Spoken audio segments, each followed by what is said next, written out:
Escobarnya Indonesia, itulah julukan si Freddy Pratama. Dia ini adalah seorang gembong besar narkoba yang mengendalikan jaringan narkoba internasional terbesar di Asia Tenggara. Wih, agak lain nama Freddy ini. Dulu ada Freddy Budiman, sekarang Freddy Pratama. Kenapa ya? Nama Freddy itu tuh sering melanggar hukum di Indonesia. Ditambah satu lagi, Freddy Sambo. Selain julukan Escobarnya Indonesia, Freddy juga dijuluki sebagai Casanova dan The Secret karena hidupnya yang mewah dan juga penuh dengan rahasia. Si Freddy ini berasal dari Kalimantan Selatan, tepatnya kota Banjarmasin. Polisi mengungkap ia memiliki aset di kota Banjarmasin berupa restoran bernama Shanghai Palace. Restoran itu sekarang sudah dipasang garis polisi karena diduga berkaitan dengan pengungkapan kasus sindikat narkoba internasional. Selain restoran, polisi juga menyita beberapa kendaraan bermotor miliknya. Sampai sekarang, polisi itu belum bisa berhasil menemukan si Freddy ini. Jadi dia tuh masih bebas berkeliaran di luar sana. Dia diduga bersembunyi di negara Thailand. Sebenarnya Freddy ini tuh sudah lama menjadi buronan polisi, bahkan tercatat sejak tahun 2014. Namun sampai sekarang belum ada tanda-tanda penangkapan Freddy Pratama ini. Kenapa ya? Begitu susah menangkap si Freddy dan kenapa dia itu memiliki banyak kaki tangan di Indonesia? Apakah dia orang yang anti terhadap hukum? Atau ada alasan yang lebih rasional tentang ini? Kita bahas ini di Misterical.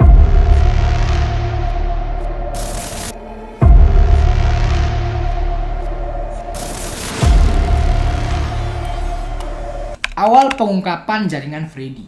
Polisi telah menelusuri jejaknya dari pengungkapan kasus tindak pidana narkoba dari tahun 2020 hingga 2023. Dalam rentang tahun itu, setidaknya ada 408 laporan dengan total barang bukti yang disita mencapai 10,2 ton sabu. Barang bukti tersebut rupanya tuh terafiliasi dengan jaringan Freddy Pratama.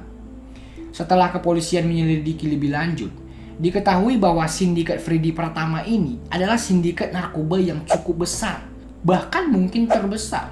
Kepolisian pun mulai beroperasi membongkar sindikat narkoba Freddy Pratama sejak Mei 2023 yang diberi nama Sandi Operasi Escobar. Lewat operasi ini, polisi berhasil mengungkapkan jaringan narkoba internasional Freddy dengan menangkap setidaknya 39 orang. Total aset TPPU yang disita dalam pengungkapan kasus dengan kepolisian Thailand ini mencapai 273,43 miliar rupiah. Wow. Adapun barang bukti lain yang disita sebanyak 116.346.000 butir ekstasi, 13 kendaraan, 4 bangunan, dan sejumlah uang di ratusan rekening. Kasus jaringan narkoba Freddy ini menyangkutkan beberapa nama selebgram, pengusaha, dan bahkan oknum kepolisian yang diduga menjadi kaki tangan Freddy dalam bisnis barang haram tersebut di Indonesia. Beberapa nama tersebut seperti Adelia Putri Salma, seorang selebgram asal Palembang, Sumatera Selatan yang ditangkap Polda Lampung pada 12 September tahun 2023. Ia dikenal sebagai Ratu Narkoba karena menikmati dan menyembunyikan uang hasil penjualan narkoba yang dilakukan oleh suaminya, Kadafi alias David, yang merupakan kaki tangan Freddy Pratama. Sebenarnya suaminya sendiri itu sudah ditangkap pada tahun 2017 lalu dengan kasus yang sama, narkoba. Namun bukannya tobat atau menghentikan bisnis tersebut, suaminya justru tetap menjalankan bisnis haram tersebut di balik jeruji di Lapas Kelas 1 Palembang. Diketahui selama 3 tahun terakhir, dia tuh terlibat dalam peredaran 329 kg sabu. Wow. Ini nih, yang dinamakan, lo punya uang, lo punya kuasa. Tai! Selanjutnya ada Nur Utami, seorang selebgram asal Sulawesi Selatan yang ditangkap oleh Bareskrim Polri pada 16 September 2023. Ia juga memanfaatkan uang hasil penjualan narkoba yang dilakukan oleh suaminya, Saru, yang juga terlibat dengan jaringan Freddy Pratama. Ia ditangkap setelah ia pulang dari perjalanan ibadah umroh. Waduh, umroh kok pakai uang haram? Bukan pahalanya yang nambah, dosa Anda yang berkali-kali. Ini kalau aku bayangin kan, dia tuh kan kayak habis pulang umroh gitu, kayak pas pulang itu tuh penuh kesejukan, ya kan. Habis itu kayak damai, bahagia, ya kan. Lalu pintunya didobrak polisi gitu, tak, gitu kan. Jangan bergerak. Ada apa ini, Pak? Ada apa ini, Pak? Mohon maaf ibu kita amankan karena ibu pakai uang haram. Suami ibu narkoboy. Sementara suaminya sendiri masih menjadi buronan polisi setidaknya sampai video ini dibuat. Jaringan selanjutnya ada Mario Dandi. Kayak nggak asing namanya ya. Dia ini bukanlah warga Indonesia, melainkan seorang warga negara Malaysia yang berprofesi sebagai pilot pesawat. Ia ditangkap oleh Bareskrim Polri pada 23 Februari 2023 di Bandara Soekarno-Hatta karena diduga menjadi salah satu kurir narkoba yang membawa sabu dan ekstasi dari Thailand ke Indonesia melalui jalur darat. Beberapa nama kepolisian pun ikut terseret dalam jaringan Freddy Pratama. Sebut saja satu nama di antara lainnya, AKP Andri Gustami, mantan kasat narkoba Polres Lampung Selatan, yang ditangkap oleh Bareskrim Polri pada 2023 Juni lalu. Ia diduga menjadi kurir spesial yang membawa narkoba dari Freddy Pratama ke Indonesia melalui pelabuhan Bakauheni di Lampung. Ia juga diduga menikmati dan menyembunyikan uang hasil penjualan narkoba tersebut. Nasib AKP Andri Gustami dipastikan akan diberhentikan secara tidak hormat atau dipecat sebagai anggota Polri. Selain sanksi pidana yang nanti akan dijatuhkan oleh pengadilan, Kapolda Lampung Irjen Helmi Santika mengatakan tidak ada toleransi bagi siapapun, khususnya anggotanya yang masih bermain dan terlibat penyalahgunaan narkoba. Ia juga akan dijerat dengan pasal TPPU, tindak pidana pencucian uang, karena memiliki harta kekayaan yang tidak sesuai dengan penghasilannya sebagai polisi. Bukannya biasa ya hal kayak gitu. Selanjutnya ada Rivaldo Miliandri G. Silondai alias Kif yang diduga berperan sebagai pengendali operasional ratusan kilogram narkoba jenis sabu dan ekstasi untuk wilayah Sumatera dan Jawa. Ia memiliki tugas untuk mengawal distribusi narkoba dari gudang hingga ke tangan bandar. Selanjutnya ada Mr. W yang memiliki tugas yang sama dengan KIF. Tetapi wilayah yang dikendalikan oleh si Mr. W ini itu adalah Kalimantan dan Sulawesi. Namun sampai sekarang si Mr. W ini tuh belum ditangkap. Seperti yang saya katakan di awal, Freddy Pratama ini tuh sebenarnya sudah menjadi DPO, daftar pencarian orang, sejak 2014.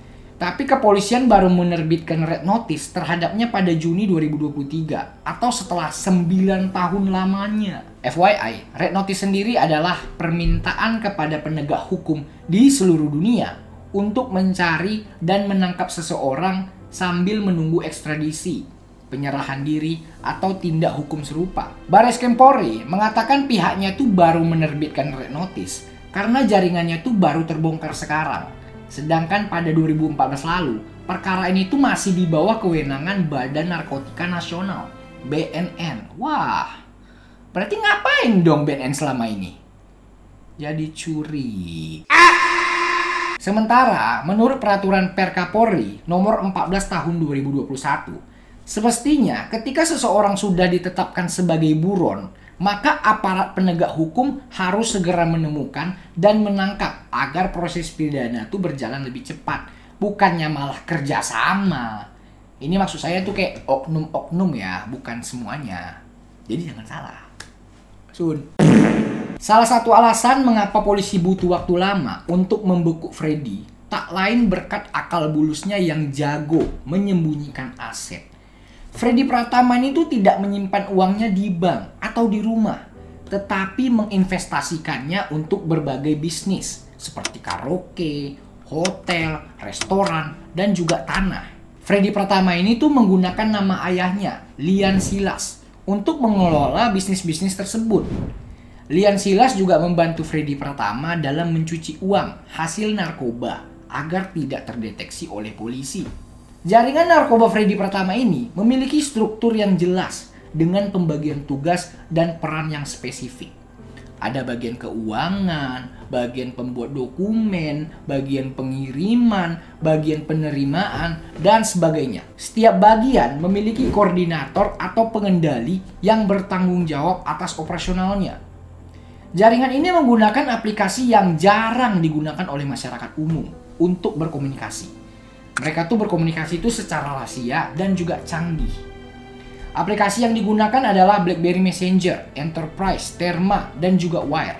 Aplikasi ini tuh memiliki fitur enkripsi end-to-end, yang artinya hanya pengirim dan penerima yang bisa membaca pesan tersebut. Aplikasi ini juga memiliki fitur penghapusan pesan otomatis, anonimitas, dan grup rahasia. Ia juga diduga telah melakukan operasi plastik untuk mengubah wajahnya agar sulit untuk dikenali. PPATK mencatat bahwa jumlah perputaran uang dari jaringan narkoba Freddy Pratama ini mencapai 51 triliun rupiah sejak tahun 2013. Aset yang disita berupa tanah, bangunan, kendaraan, uang tunai, serta barang bukti narkoba. PPATK juga mengungkapkan bahwa Freddy Pratama memiliki banyak rekening bank di berbagai negara untuk mengelola asetnya. Sampai saat ini polisi belum berhasil menangkap sosok Freddy Pratama. Ia tidak hanya menjadi buron di Indonesia, tetapi juga menjadi target Red Notice Interpol Malaysia, Thailand, dan juga Amerika Serikat. Seiring dengan banyaknya kasus jaringan narkoba ini, mengapa sangat sulit menangkap bandarnya? Saya bertanya ke OpenAI. Beberapa jawabannya itu seperti ini. Bandar narkoba memiliki jaringan yang luas dan juga rahasia, yang melibatkan banyak orang dari berbagai latar belakang dan juga profesi. Jaringan mereka itu benar-benar sangat terstruktur dan terorganisir dengan pembagian tugas dan peran yang jelas. Akan sangat sulit menangkap bandar jika kaki tangannya tertangkap. Karena kebanyakan kaki tangan hanya menjalankan perannya tanpa tahu siapa bos utamanya. Selain itu, bandar narkoba menggunakan komunikasi yang canggih dan enkripsi yang sulit dilacak atau diintip oleh aparat penegak hukum. Mereka menyembunyikan asetnya dengan cara yang cerdik dan licik, sehingga sangat sulit untuk diselidiki. Dan kebanyakan, bandar narkoba memiliki kekuatan dan pengaruh yang besar, baik secara ekonomi maupun politik. Bandar narkoba juga sering memberikan suap atau sogokan kepada aparat penegak hukum, pejabat pemerintah, atau tokoh masyarakat untuk melindungi atau membantu jaringannya. Mereka juga sering mengancam atau memeras orang-orang yang berani melawan atau melaporkan jaringannya. Faktor terakhir, karena bandar itu sering berpindah-pindah tempat atau bersembunyi di negara lain, terutama di kawasan perbatasan atau daerah rawan konflik. Bandar narkoba juga sering memanfaatkan celah hukum atau kerjasama antar negara untuk menghindari penangkapan atau ekstradisi. Dilansir dari BBC.com, merujuk pada penelitian Indonesian Judicial Research Society (IJRC) tahun 2022, dari total 1.335 kasus narkotika yang diputus pengadilan, pihak yang paling banyak dicebloskan ke penjara adalah pengguna sebanyak 44,6%. Diikuti yang kedua terbanyak merupakan kurir 24%, ketiga adalah pengedar 18%, bandar 12,9%, dan yang terakhir yakni produsen hanya 0,4%. Penelitian dari Institute for Criminal Justice Reform (ICJR), Jirli Aneria Ginting, mengatakan mandat undang-undang narkotika sebetulnya ditujukan untuk menindak jaringan pengedar narkoba dalam skala besar. Tapi pada praktiknya, justru aparat polisi selalu menyasar pengguna dengan barang bukti yang kurang dari 1 gram. Menurutnya, pemerintah harus meregulasi ulang kebijakan narkotika di Indonesia agar fokus mengejar para gembong narkoba. Jadi gimana menurut kalian guys? Kita doakan agar kasus ini tuh segera selesai dan doa agar polisi berhasil mengungkap semua jaringan dari Freddy Pratama. Karena narkoba tentunya sangat merusak masa depan bangsa kita. Mohon maaf bila ada kesalahan kata atau penyebutan, segera koreksi di kolom komentar. Saya Jendra, terima kasih telah menonton video ini. Pamit dulu.